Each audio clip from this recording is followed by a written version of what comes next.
Então, antes de mais, obrigada, Alexandra, pelo seu testemunho. Quando à sua adolescência, que rapariga é que era nessa altura? Não é? Quem era a Alexandra adolescente antes de ter sido vítima de abuso?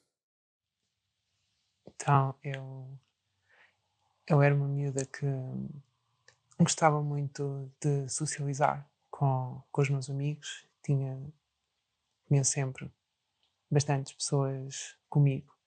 Eh, Apesar de ser uma pessoa tímida, ao mesmo tempo era uma pessoa extrovertida e era uma pessoa autoconfiante. Que idade é que tinha quando foi vítima de abuso? Tinha 17. O que é que se quebrou a partir desse momento? Sobretudo, a autoconfiança foi uma coisa que caiu completamente e deixei de confiar nas pessoas. Para mim não era, não era fácil voltar a confiar em alguém, porque como fui abusado por uma pessoa que nunca pensei que fizesse isto, porque tinha uma posição que eu nunca imaginei que alguém o pudesse fazer. E Era um sacerdote. sim. E então, a partir daí, confiar em pessoas novas, e mesmo naquelas que eu já conhecia, era bastante complicado. Era muito difícil mesmo. E deixei de ter amor próprio, achava que eu não valia nada e que eu não tinha valor e que não merecia que nada de bom acontecesse para mim. E acho que inclusive eu deixei de amar. Porquê é que se cala um acontecimento destes, uma coisa destas? Isto é um acontecimento tão avassalador que, e que nos muda completamente. Existe um antes e um depois de nós com o ato do abuso. Há um sentimento de culpa tão grande. Apesar de agora saber que não fui culpada, não é? Mas as pessoas não estão preparadas para ouvir. Não estão agora, mas há 20 anos atrás, muito menos. Era impensável chegar ao pé de alguém e dizer que tínhamos sido abusados por um padre e acreditarem em nós e fazerem alguma coisa. Naquela altura, aquilo que acontecia era, se fôssemos contar a alguém, quer dizer, ainda éramos nós que éramos criticados e não acreditavam em nós, não confiavam em nós e iam defender a outra pessoa devido à posição que ele tinha. Era mais fácil para as pessoas pensar que nós é que estávamos a fazer algo de errado, não é? E então é muito difícil contar a alguém um acontecimento desse. Essa culpa de que falava era uma culpa de quê? Culpa de sentia-se culpada pelo que tinha acontecido? Sim, sim. Porque além daquilo que o padre me disse, não é? Das palavras que ele me disse, e de que ninguém iria acreditar em mim se eu o contasse e que é estranho. E há uma culpa de, de que tudo aquilo se deu por nossa causa, ou porque nós éramos frágeis e deixámos que isso acontecesse, ou porque não conseguimos lutar no momento para impedir de tal maneira que aquilo se desse. Sei lá, arranjamos sempre uma desculpa dentro de nós de que devia haver alguma forma de eu conseguir parar aquele acontecimento, que aquilo não se desse. Como é que foi vivendo com isso nessas primeiras semanas, nesses primeiros meses? Foi terrível, foi muitas noites a chorar, porque durante o dia não o podia fazer. E foi sentir que dentro de mim tudo estava a desmoronar e parece que já nem eu existia e já nada fazia sentido. Ninguém foi dando por isso. Não. É como se, quando estamos diante dos outros, somos obrigados a ser outra pessoa, para que ninguém descubra, sobretudo para encobrir. Porque, como é algo para nós tão doloroso e temos tanto medo de sermos julgados e ainda nos apontarem o dedo Então há toda uma necessidade de criar uma nova faceta, uma máscara, como a Ana disse, à nossa volta para que as pessoas não descubram nunca aquilo que aconteceu. Qual era o seu contexto de vida naquela altura? Eu estava na vida religiosa nessa altura. Que impacto é que isso teve nesse seu estado de vida ou de procura de vocação? Levou-me a sair mais tarde, porque já não aguentava. Lembro-me, por exemplo, no dia em que eu fiz os meus votos, hum, em que jurei nas mãos da superiora o voto de obediência. E eu, interiormente, eu senti que na obediência eu devia ser completamente franca, que não podia esconder este pormenor, mas que não conseguia. E então, dentro de mim, vivia sempre este conflito de que não estava a ser completamente obediente por não ser completamente verdadeira. E então, isso magoava-me muito, intimamente. E depois houve uma situação em que eu tinha que lidar com alguns padres e devido ao trabalho que eu estava a fazer e eu não queria nada ter que lidar com eles, ter que trabalhar com eles, porque não confiava minimamente. E isso acabava por prejudicar um bocado a minha vivência da vocação. E, e é uma coisa que lamento muito, porque sinto que esse padre destruiu não só a minha vida, mas destruiu os meus sonhos e a minha vocação. Como é que ficou a sua relação com Deus? Ficou um bocado abalada, porque acho que é impossível não ficar abalada, sobretudo no início, não é? Mas nunca deixei de acreditar, nem nunca deixei de amá-lo, mas, mas ficou um pouco abalada e no fundo acho que nunca mais foi completamente a mesma relação, com aquela intensidade com que a vivia de antes.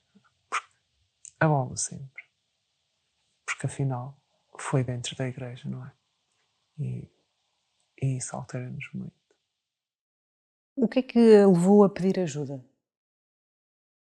Eu, eu já não aguentava mais este segredo, a vivê-lo sozinho. Sentia que precisava de partilhar com alguém. E houve um dia que estive com uma pessoa que eu já conhecia um pouco e, e permiti-me a mim confiar nela. E, e foi uma boa decisão. Mas não foi uma pessoa qualquer, foi uma pessoa que eu achei que realmente poderia acreditar em mim e que me poderia ajudar. Ao fim de quantos anos é que verbalizou isso? Ou seja, 22. 22 anos. Sim, 22 anos. Depois desse primeiro passo de ter contado a alguém, portanto, o que lhe tinha acontecido, como é que foi então pedindo o apoio mais especializado e tudo mais? Quando eu falei com essa pessoa, nós, as duas, tomámos a decisão de eu ir falar com o bispo para denunciar o caso, porque quando eu falei com ela não era para denunciar nada, era simplesmente para partilhar o meu segredo, nem colocava essa hipótese de fazer a denúncia. E depois fui denunciar. E quando fiz a denúncia, as coisas não correram muito bem. E então, a partir daí, fui-me um bocado abaixo, psicologicamente, e senti necessidade de pedir ajuda psicológica. Eu denunciei a pensar nos casos que poderiam ter acontecido também com o mesmo padre e e em possíveis futuros casos, porque o padre ainda é vivo, ainda é jovem, e, e então foi na possibilidade de haver algo mais com outras pessoas que me levou a denunciar, que me levou a esta aventura. Dizia que depois da denúncia teve aí um período difícil. Muito difícil, Porquê? porque a maneira como foi lidado o assunto na Diocese não foi de uma maneira muito correta e, e tudo aquilo que eu vivi dentro de mim com todas essas reações e ações que eles tiveram levou a que eu fosse bastante abaixo. O seu caso neste momento, tendo acontecido há 22 anos, está prescrito, Sim, correto? sim, pela lei civil, sim. Depois de ter feito, portanto, essa denúncia, como é que o processo seguiu? Ou seja, em que fase, o que é que aconteceu até agora? Até agora foi instituído o processo e foi enviado para Roma. Estou à espera de uma resposta. Portanto, não veio ainda nenhuma sentença de Roma. Sim, já veio uma primeira sentença, mas estamos à espera de saber as causas que levaram a essa resposta. O caso ainda não está fechado. Não, ainda não está. A psicoterapia que faz neste momento tem algum contributo externo? Ou é a Alexandra que a paga à sua custa? Eu paguei até há bem pouco tempo sempre tudo à minha custa, ou seja, durante 3 anos paguei tudo à minha custa. Neste momento, a Diocese ofereceu-se para pagar um X de consultas. Tem havido já vários pedidos de perdão por parte da hierarquia. Como é que os sente? Como é que os vai sentindo? Sinceramente, não é coisa que a mim me diga muito. Eu acho que importante mesmo é pedirem desculpa à própria pessoa e fazerem alguma coisa em relação à pessoa acusada. Isso sim, isso para mim é válido. Agora, vir para a comunicação social, ou seja o que for, com pedidos de desculpa, a mim sinceramente não me diz nada. O que é que pode dizer a outras pessoas que tenham sido vítimas e que, tal como a Alexandra, tenham silenciado isso durante décadas? Eu acho que é importante que cada uma delas